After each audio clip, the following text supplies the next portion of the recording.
Hey everyone, it's Fitz. Welcome to the weekend.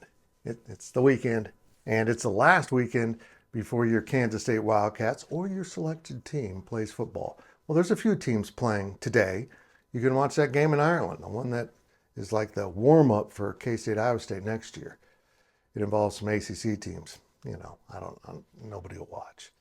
But today we're going to talk about fraud and things that you should avoid as a consumer out there and have a couple warning labels for you. But I also want to say I'm going to have one like this tomorrow.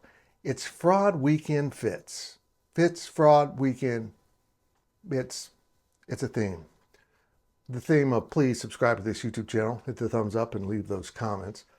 I appreciate it very much. Some of you needed to subscribe. I'm looking at you. Okay. So there was this Twitter/X account. Until Elon Musk takes care of things like this, I'm going to keep referring to it as Twitter. Someone changed their photos and their screen name, because you can do that. Change your name that you're using. I'm Life of Fitz, and I've never changed it. And some people do it all the time. But he was impersonating a guy who claimed he had been hired as a recruiting coordinator for Kansas State University. Hank Jacobs from the Kansas State football program had to go online and say, this man is not real. This fraud is not part of our program. And why was Hank upset enough to respond to a Twitter troll?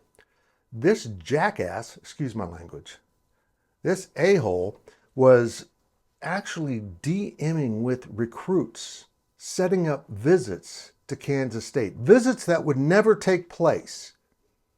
Now, first of all, I want to point out, if this is a grown man, he's sliding into the DMs of underage boys. I just want to point that out for malicious and false reasons. Now, that is troubling enough, but the fact that you're trying to, I don't know, trick young men into thinking they're going to get an offer from a university that they're not, what the hell's the point? What is wrong with some of these people? And why isn't there something on Twitter, X, that lets you say, hey, this person's impersonating someone they're not. It's not a real person. They're not impersonating someone who exists.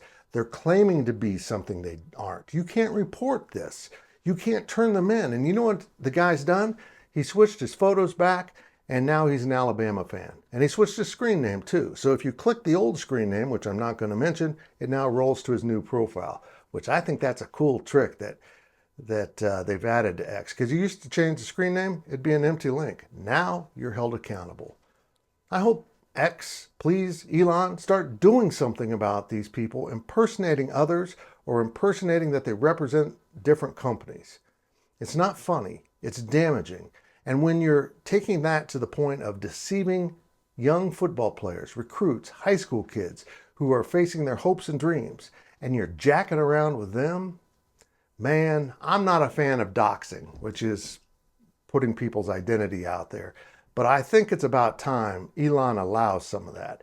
Elon Musk needs to track some of these people down and charge them with something or do something about it. I don't know. A mean tweet. I have no idea. But the problem is you never know who they are.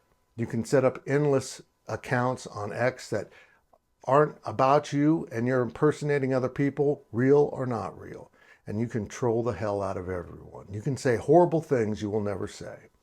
And then when that account gets shut down, you start a new one for the nonsense. I don't know how he's going to do it, but that needs to be solved. Because Elon Musk may not know this, but this is completely ruining his platform. It's now not a trustworthy place, even though traffic's up. And if he wants traffic, I guess the trolls give him that. But when you start messing with young kids and hopes and dreams, shut it down. It's wrong.